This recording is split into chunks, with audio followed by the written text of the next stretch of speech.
Excuse me. Sorry. You're the best burper. Sorry, Mom. That was weak. You're always a good burper.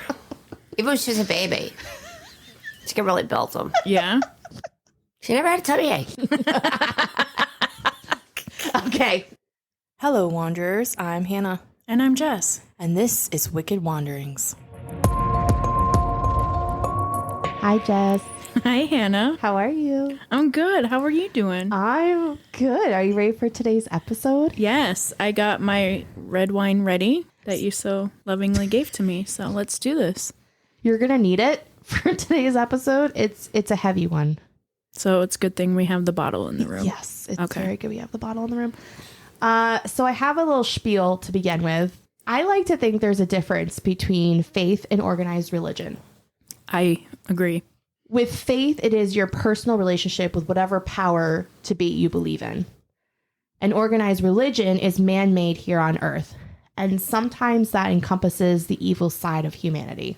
Yes. Do you agree? 100, actually 1000%. This is the story of Danny Croteau, a young boy whose faith was shattered, and he probably lost sight of it due to organized religious crime because of an evil priest in the cover-up by the Catholic Church. Ooh, it's one of those stories. Yes. Okay. This is a trigger warning for this episode. We are going to talk about sexual, emotional, and religious abuse, and it's not going to be easy to talk about, but we want to tell this young man's story and hopefully bring awareness to the crimes that have been committed by people standing behind the Bible and the veil of the church.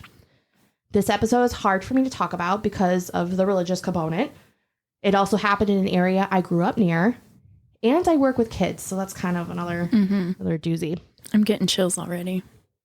Danny Croteau was bludgeoned with a rock, strangled, and tossed into the Chicopee River. This is his story. Jeez, you just went right for it. I did. Okay. But today we also have a special guest that has their own personal experiences that they would like to share, and it's my mom. Hi, Mom. Hi, Mom. Hannah. Hi, Jess. Welcome to Wicked Wanderings. Thank you. Usually she's behind the scenes feeding us or giving us wine, but today she's a part of the episode. Hey, we're so excited, Mom. Drinking tea. She's drinking tea. She's being good. She's saving the red wine for us. The reason my mom is here is because she grew up in the 16-acre Springfield neighborhood, and she has her own personal experiences that her family went through during this time. So as I'm reading through, Mom, just cut me off and tell the fans what they want to know. You got it. Okay, excellent. A man wanted to fish the Chicopee River in western Massachusetts back on Saturday, April 15th, 1972. When he got down to the water, he noticed a jacket, and when he approached further, noticed a body and splattered blood. He ran back up the hill to his car where he noticed more blood, and he ran to the nearest junkyard to find a phone to call the police. To give some background on the area of Springfield, Mass., it was a mainly Irish and French Canadian settled city, which is very differently diverse today. Catholicism was the prevalent religion, and due to this, churches and other missions done by the church funded things in the area, such as parochial schools and orphanages. Danny's parents met because his grandparents rented the first floor of their two-family house on Massasoit Street in the Irish area of Springfield known as Hungry Hill. Danny's mother moved in with her divorced mother and her little brother. After Danny's father came back from Korea because of the war, his parents got married and bought their house on Ferncliff Avenue in the 16 acres neighborhood where Danny and his family lived. Danny's mother, Bunny, affectionately said he was a real boy who reminded her of Huckleberry Finn, which I thought that was kind of sweet. What a totally true statement. Yeah? He was kind of a happy-go-lucky kid. I just remember him as being a little wisecracky, funny, just kind of a happy kid, but a little bit on the fresh side, like 12-year-old boys. I think he was around 12. Yeah. Yeah, like he was a jokester with a good heart is really what his mom was saying. Yeah, he wasn't, Their household had 7 children under 14, so as you can imagine, it was chaotic, but full of love and laughter. Danny could be mischievous and would occasionally be part of a fight. He was also known to have older male friends that would give him cigarettes, marijuana, and dirty magazines. He also spent time with a local neighborhood group of troublemakers known as the Circle. They would frequent the area near the library parking lot where there was a large tree with benches circling it, hence the name The Circle. Danny would be a part of shoplifting, smoking marijuana, and taking the communion wafers as snacks. So a little deviant there. Did you want to talk about the circle at all? Because I think you had some insight into it too.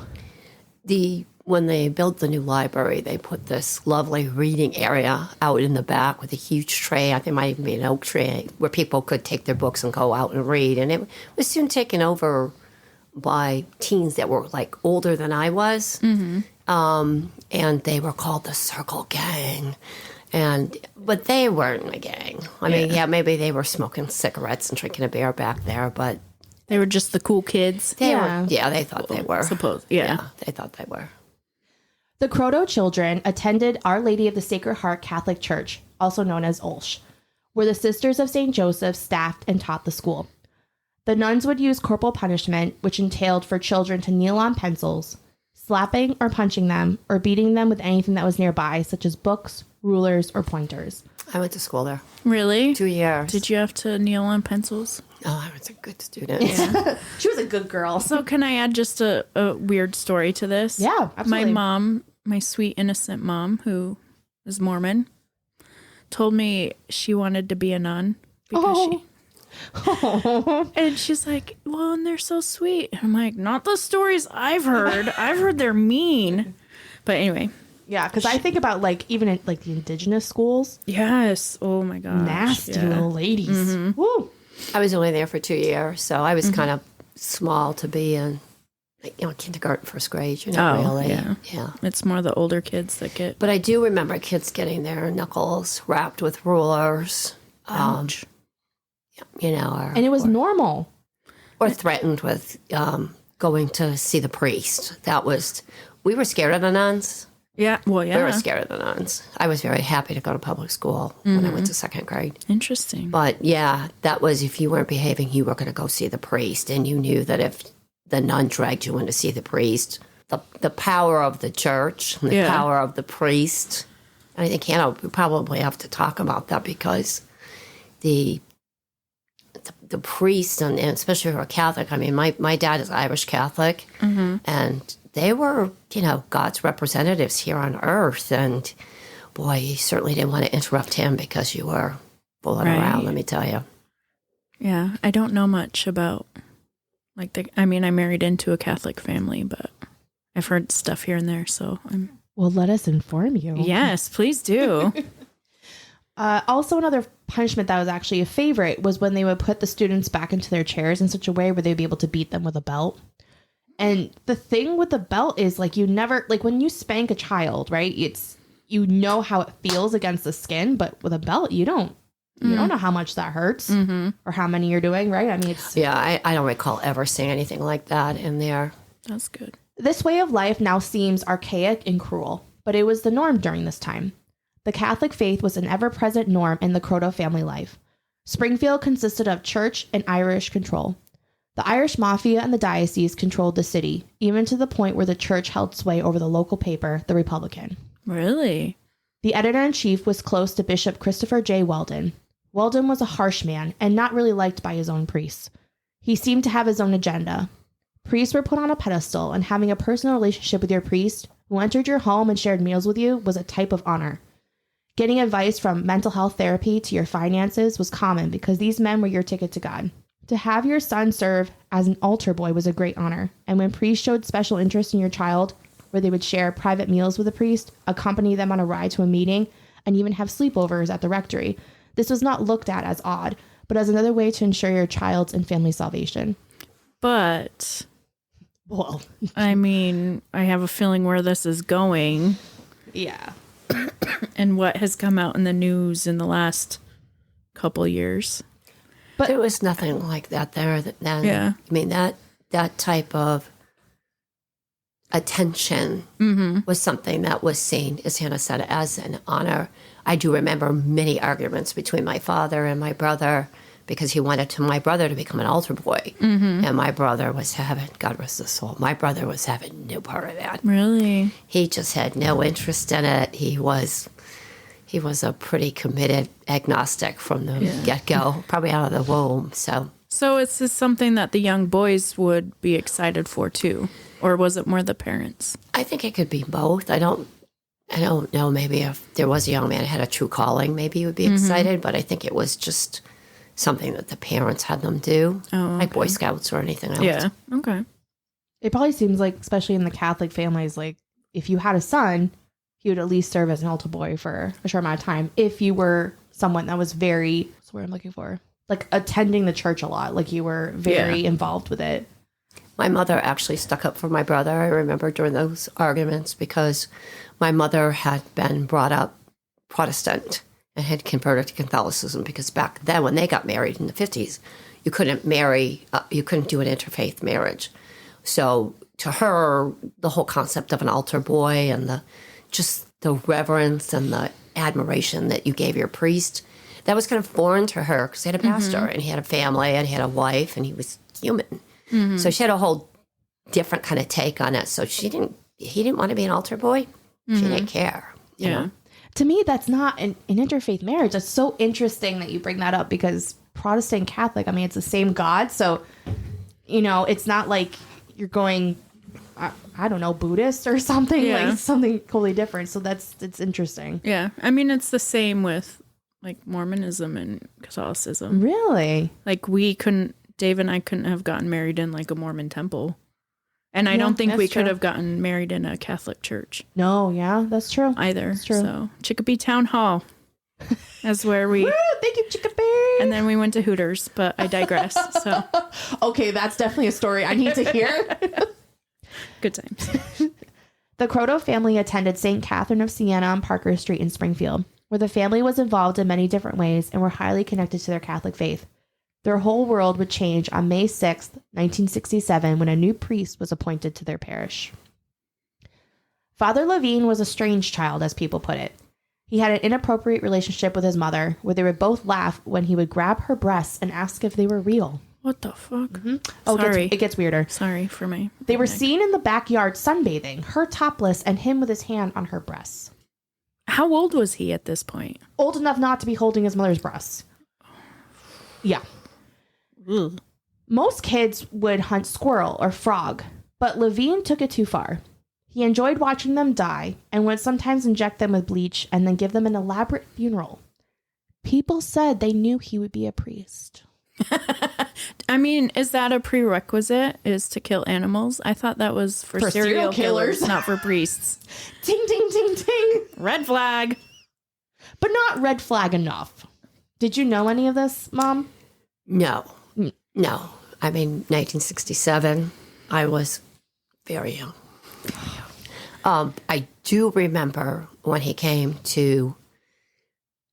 So the rector of the church was quite elderly, Father Griffin. He was quite elderly. And he had a drinking problem, I think I read. I think most priests do. I'm sorry to say that, but I mean, most of the priests that, when, and I'm not even going to call him by anything other than his last name, when Levine came in, my mother, God rest her soul too, took an immediately, just immediately disliked him. Grandma was good at discerning people. Yeah, she just knew he was... Really, I can remember her saying to my father, there's something about that man. I don't like him. My father was like, no, there's nothing wrong. He's fine. He's just young. I don't know how old he was at the time, but I do remember it got to the point my mother would not go to Mass when he served. Oh, really? And there was one incident that I witnessed, and this just shows his irreverence for stuff. They prepped the altar, and a lot of times the priest will come out in just a cassock, but not all the garments. And it looks like what you might wear if you were an acolyte or something. Mm-hmm. And he came out and they were getting the altar ready and they bring out, whatever they bring out and whatever they do. And he came down and St. Cat's had a communion rail that went all the way around, like most, and that church was kind of built in the 60s, so it has that vibe. And he went and put his hands down and vaulted over the communion rail into the sanctuary. And my mother, never one to be shy, was a large gasp from her because we were sitting down getting ready for Mass. And then after that, she said, I don't like him. There's something wrong with him. But what do you do with that information? Yeah. I mean, it wasn't what can you do? Yeah, but speculation. Yeah. And you didn't, just because you didn't like the way a young priest behaved, you don't, especially in the Catholic Church, it was so different back then. You just didn't have a voice. Now, if you went to church and something happened, you would say something. Back then, you didn't. Especially as a woman. Yeah, especially a woman, and this is the 60s, and yeah. Interesting. After Levine graduated high school, he got involved at a summer job at a small park in Chicopee, Mass. As a recreation assistant. And a month later, he was immediately fired and labeled, quote, an undesirable person to be around children, end quote. Oh, okay. So second red flag. Thank you. During his time at the boarding school and also at seminary, his grades were average at best. And he was labeled a person that would need to be consoled a lot in his difficulties, and he would need consolation of friends to help him in his troubles. Despite these issues, he was ordained by Bishop Weldon at the Cathedral of St. Michael the Archangel in downtown Springfield, Mass. on May 14th, 1966. 19. What were you saying, Mom? That's right on State Street. Oh, really? St. Right Mike's. down the road. Yeah. Ooh. When I read that, I was like, okay, that's a little too close for comfort. Yeah. It's just weird to hear these stories that are in your literal backyard. It's very disconcerting, especially when you have people that were very close to this. It's very disconcerting. Yeah. Bishop Weldon knew quickly that Levine was not going to be an easy priest to manage. He incessantly bothered Weldon about teaching at Cathedral High School, saying he was more than qualified and had excellent rapport with children. With the recommendation to become a priest, people knew that his academics were not up to par to teach. He was sent to East Hampton, Massachusetts, where he did not come home on time, the pastor locked him out for being late, which then Levine took a rock and broke the window in order to get in. He only lasted 3 months there and was then sent to Holyoke, Mass. When one of the pastor's rules at this church was that they were not allowed to be seated if you missed the blessing, if you missed the prayer, and Levine arrived after the blessing, and so the housekeeper said, you cannot join the table. Levine said, quote, well, if I can't eat, no one will, and dumped the whole dinner on the floor. What the hell? He only lasted 3 months and was then sent to St. Catherine of Siena. So they just pass him around. They don't fire him. And that continues. Someone else's problem. After Danny's murder, they still continued to move him from place to place into other parishes. I'm sorry, I don't mean to jump ahead. No, you're fine, Mom. Go ahead. Other parishes and into with unsuspecting parents and their altar boys and children. And so who knows how many kids have been affected? I've heard an estimate of hundreds. Really? Mm-hmm. That's crazy. I've been texting my husband, were you ever an altar boy? But his family grew up in Chicopee, so I'm wondering if they know. Do you know any Goonans? Okay. Just you, honey. Oh, just me. Lucky you, the best one. It's not. That's right. Just kidding. That's right. I say I'm the best Fitzpatrick, so there you go. So I am getting all this information from a book that I'm reading. It's called The Unsolved Murder of Danny Croteau and the Culture of Abuse in the Catholic Church. Death of an Altar Boy by E.J. Fleming. It's not only just about Danny Croteau, but it's a lot about how, I'll get into it, but the church covering shit up. Mm-hmm. It's insane. Well, and it still happens. It makes me every church sick. It makes me so sick. And like my mom was saying, the passing around, it's like, oh, well, the more of a degree of crappy thing you did, the further they send you along. It's awful. He was seen as the priest that could relate to the public, which I know, Mom, you kind of touched on. He was young. Irreverent. Yeah. His sermons were full of anti-Vietnam ideas. Yes. And politics of the time, which probably for youth was really cool to see. For us, that's the kind of thing you want to hear, although we were never allowed to go to his masses after a while. But yeah, that's appealing if you don't look too deep. Yeah. He would sometimes just show up at families' houses to have dinner with them and was once seen in the backyard putting on the grill without being asked. So they literally looked out the window and he's there turning their grill on for dinner. I mean, obviously he wasn't taught boundaries. He was grabbing his mom's tits, for Christ's sake, so. He would take day trips sometimes lasting a week with children, inviting them over his place to look at Playboy magazines, going out for ice cream, or watching Alfred Hitchcock movies that they cannot watch at home. He was roughhousing with kids and being more than helpful with altar boys. People did know something was a little off about him, and even Danny's parents felt something was off, but their kids never complained, so they just kept going along with it. More and more people were picking up on the oddity of Levine, and soon he was transferred to St. Mary's on Page Boulevard in Springfield. Transfer. Transfer. The thing is, St. Mary's, if you Google map it, is not that far from St. Cat's. But the way information was transferred was newspaper, and there was no social media, there was no Facebook. St. Mary's might as well been, in Canada somewhere. Back then, the early 70s. The spread of information It was different. And he was, and there was a sigh of relief. But at the time, there was a small community of people that were convinced or thought that he was guilty of killing Danny. Do you want me to kind of talk about? Go for it. I need more wine. Okay. So this shit's hard to talk about. It is difficult because I remember when the police came. Can I go there? When the police came to the house? If you want to skip ahead, that's... I don't want to... No, okay. Mom, you speak as you will speak. It's fine. Okay. So when she gets there, I want to talk about the community of people that were kind of aware of it. We had 2 police officers. My mother always claimed they were FBI. I don't know that. I just thought they were police officers came to the door on a Saturday morning. And at least it was April, right? And I wanted to talk to my brother. We lived very close to where Danny was last seen by someone. And there was like a pickup basketball game at the 16-acre school, which I think now is the Mary Martin Elementary School. And they had thought that perhaps my brother and his best friend who lived next door had been there. Maybe had they seen Danny there? And they asked a lot of questions. And then they left.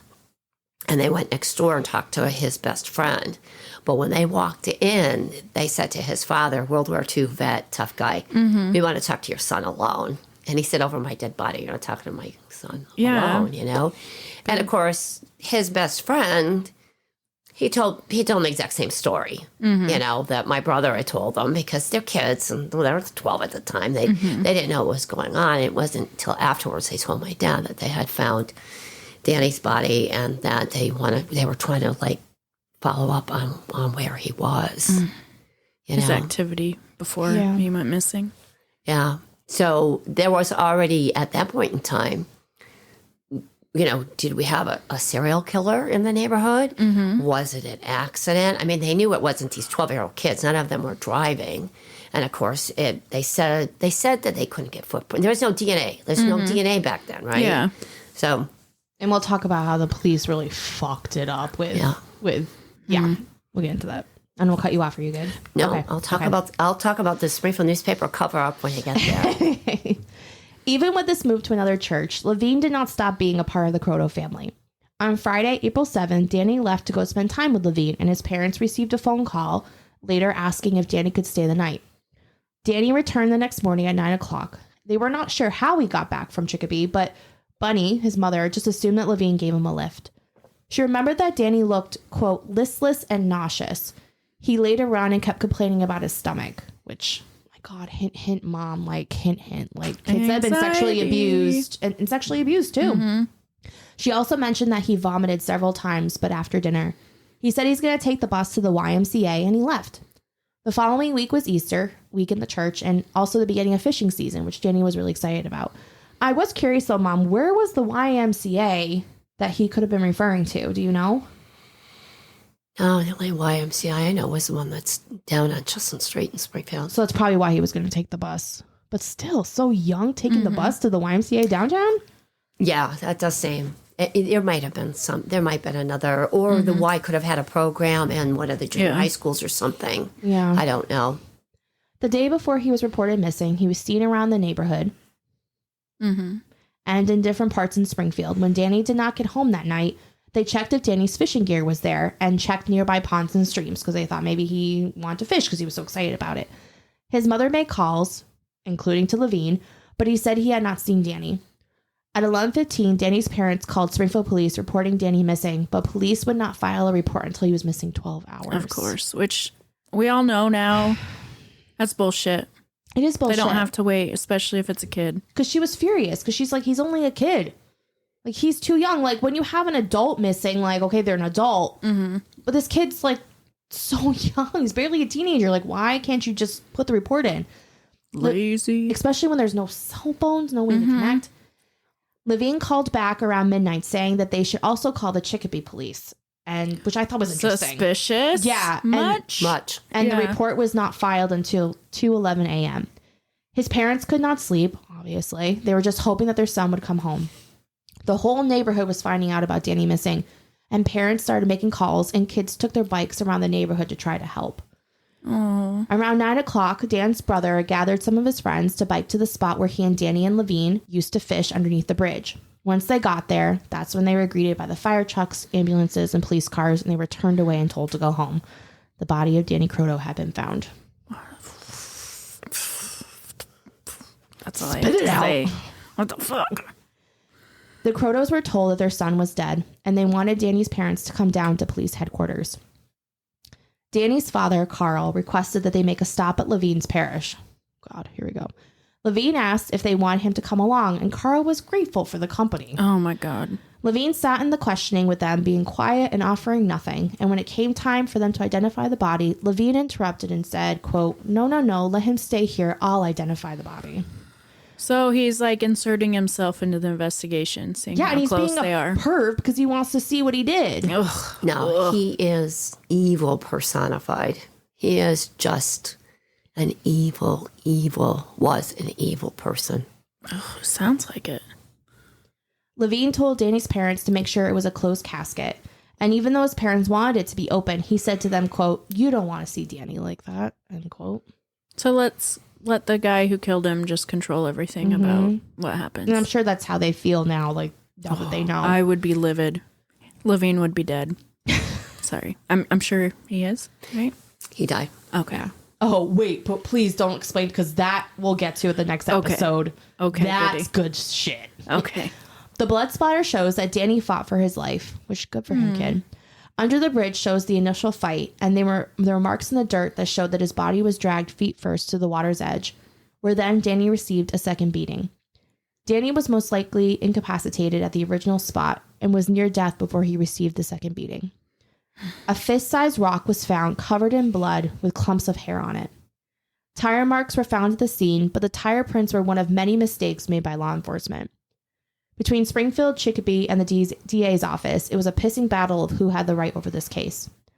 The casts that were made of the tire treads were done by inexperienced people on the Chicopee force, so that it was not done properly. Mm-hmm. And when the physical evidence was photographed, cataloged, and collected, items, including the rock that had hair samples on it, were removed by state police and never seen again. So who do you think had control over those missing items? I'm guessing that Irish Catholics. Yeah. The autopsy was not done by experienced people either, but it was determined that this was a homicide. Oh, shit. And that Danny was murdered. Danny had multiple lacerations, a massive skull fracture that drove pieces of bone into his brain. His jaw was split in half, and fractures of this magnitude, they said, would be more likely to be a result of an event like a car accident or a plane crash. Holy shit, so he beat him. This was rage. Yeah. Danny had also been strangled. And Danny's alcohol level was 0.18%, which was almost double the 1972 legal limit. So they were drinking, tried to do whatever to him. Yeah. He fought back, and then he killed him, is my guess. So, Mom, you had mentioned to me that you had heard that there was one time Levine tried picking him up from school, and Danny didn't want to go with him. Yeah, I had heard that he was at school and Levine's car was outside, and Danny broke down in front of one of the other kids and said, I don't want to go. And they said, well, then don't go. And he said, how do I, he was 12 years old. Yeah. He was a priest. Mm-hmm. What was he going to say? I mean, he was powerless. He was a victim in so many ways. Yeah. Well, and it's not like you tell the priest no. Right. Or, because there's the men of God, Right. They are your ticket to heaven, honey. At least that's how they thought. Danny was waked. Oh, sorry. Did you just myself? I was just going to say, I'll agree to disagree. Danny was waked that morning, and Levine told Danny's aunt, who had come from California, to convince his parents to have a closed casket, which she ended up convincing them. Mm-hmm. This was interesting. A Franciscan friar named Barnabas Keck, do you know him, Mom? No. Showed up to the wake and showed great grief by wailing and crying at the casket. Nobody knew who he was, and it was peculiar that he was there. Come to find out, he was Levine's confessor, and he probably knew all of what happened. Oh, break my heart for Barnabas. That's gotta be tough. And something I didn't put in here is that I don't know if it was the investigators or whatever, but they visited Barnabas, and he had a corkboard behind his desk, and the only thing that was up there was Danny, like the from the Republican, the Danny's obituary or the case or whatever. Oh. But he's carrying this around, but since it was confession, he couldn't say anything. I don't agree with that. The Springfield newspaper did carry a lot of stories about the investigation, and having a really good authority. At one point, they were putting a newspaper article in saying that Levine was being questioned as was one of the top suspects. Bishop From the Weldon beginning? got a hold of it, that information, and what was told. And I got it from my mother because my mother was really good about giving us information to keep us safe. Yeah. And she said that ended up on the composing room floor. That never made it, and it was at the orders of the bishop.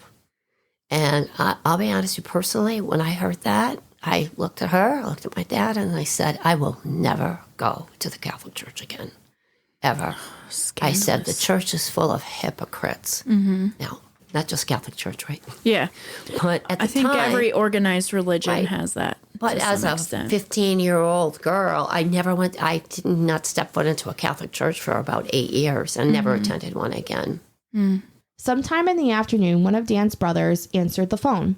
After saying hello a couple times, he finally heard a familiar voice say, quote, "We're sorry for what happened to Danny. He saw something behind the circle he shouldn't have seen. It was an accident," end quote.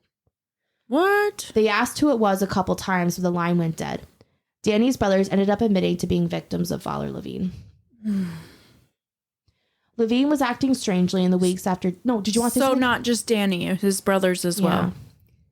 A lot of the young men that I knew, my age, were all altar boys and were victims. Oh my God. Years later, not that many years, but years later, one of those young men killed himself. Now, it was never said that it was a result of the physical abuse. But I mean, he was a victim. They knew he was a victim, and he did commit suicide.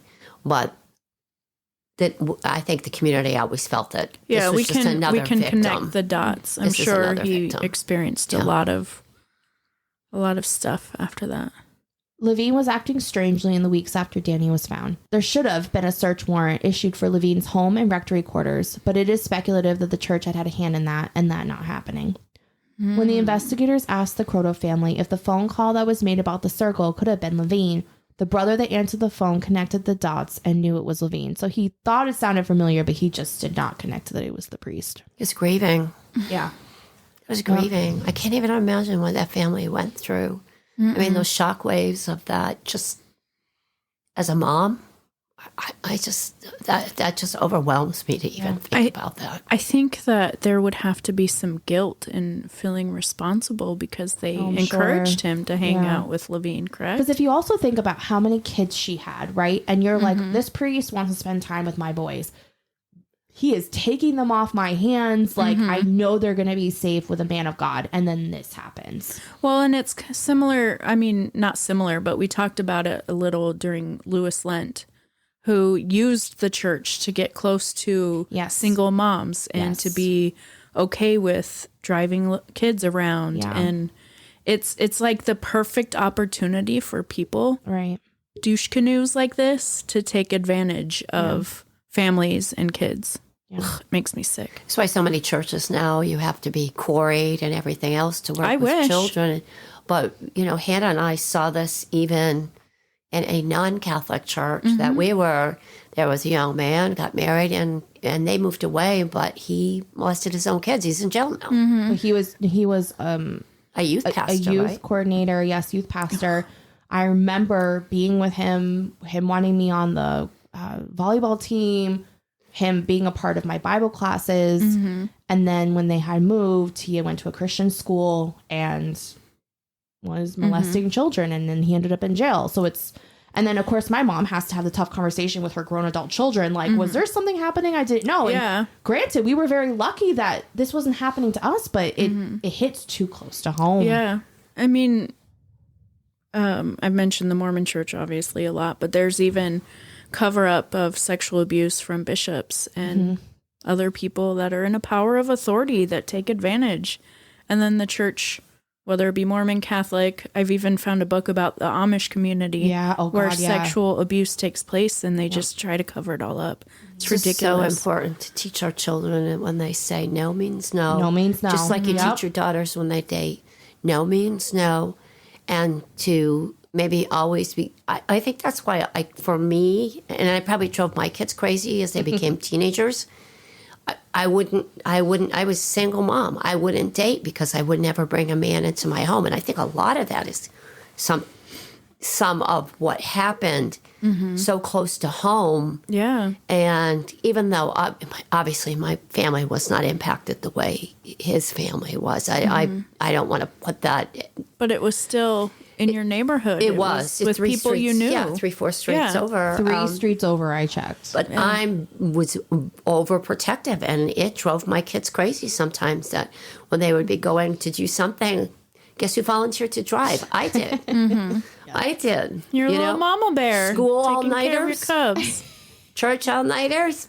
Guess who's there? You're the chaperone. Because you don't know. And so I think when this incident came up of this coach and youth coordinator, after he moved away, we immediately, everyone in the church was like, well, wait a minute, you were, a lot of times you were in his car, and Over his home, over his house.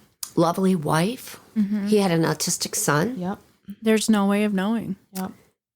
No, that's why you have to Sometimes. be very mama bear. Yeah. Yeah. Rightfully so. In June, Father Leo E. O'Neill stopped at the Croteau home. Do you know that name, Mom?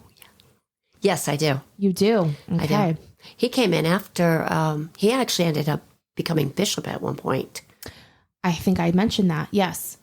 He was said to be white as a ghost when he talked to Carl, and he spoke of the abuse that happened against his children, and he did think that Levine killed his son.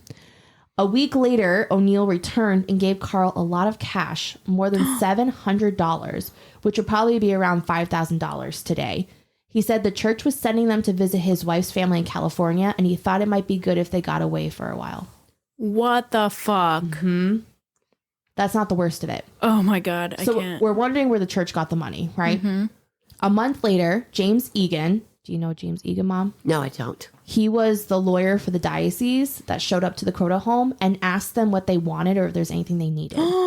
Carl was insulted, and then Egan said if there was anything they decided they needed to let them know, and the Croteaus would not hear from the diocese ever again.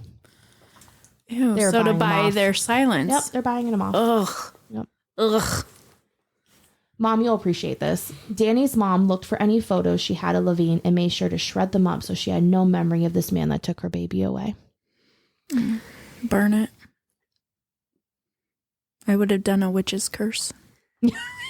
Where's the Putnams when you need them? Putnams? Yeah, right. Fucking Putnams. They could be good for something.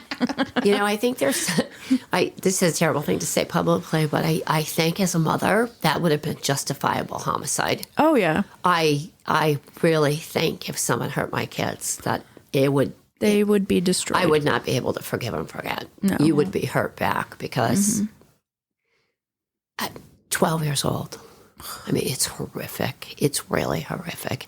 It's haunting, Since there was not enough evidence of or interest in the case, it slowly sizzled and remained in a storage locker unsolved for 20 Are years. you kidding me? 20 years.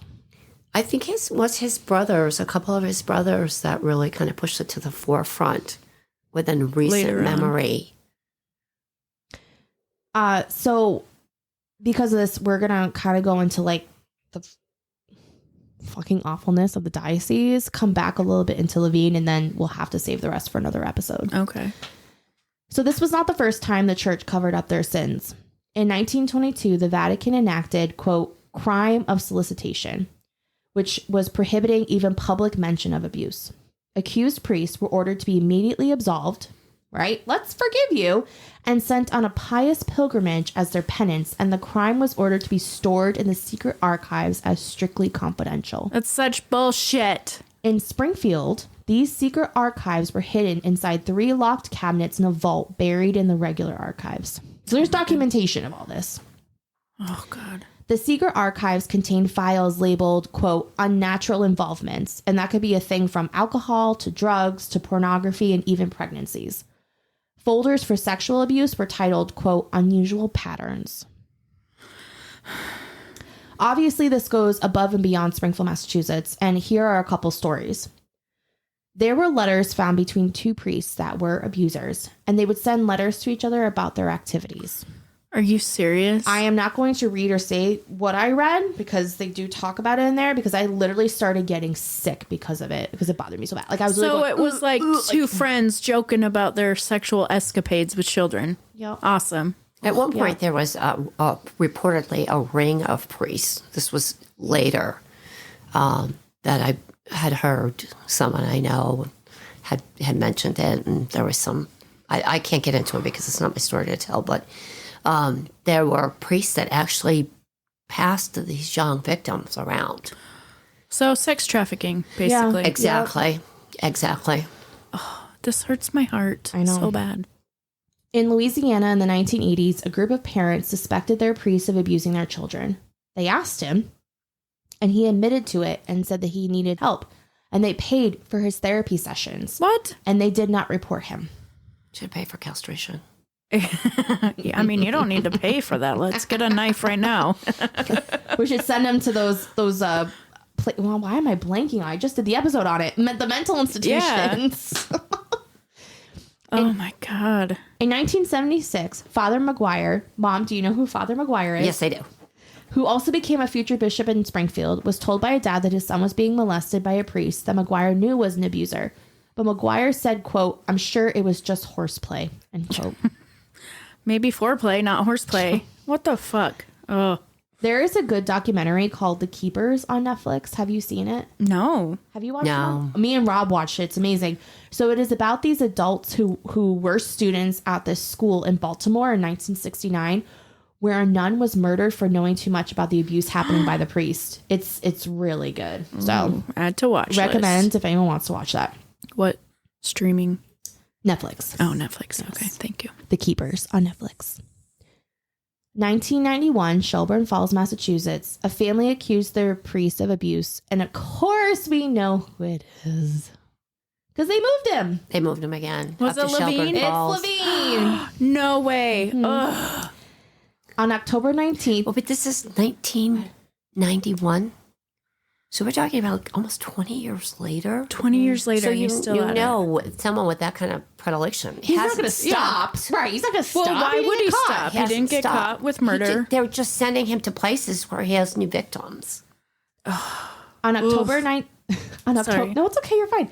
On October 19th, 1991, Greenfield, Massachusetts police issued an arrest warrant due to statements given by 3 boys. Finally. Levine was arrested and he No. became...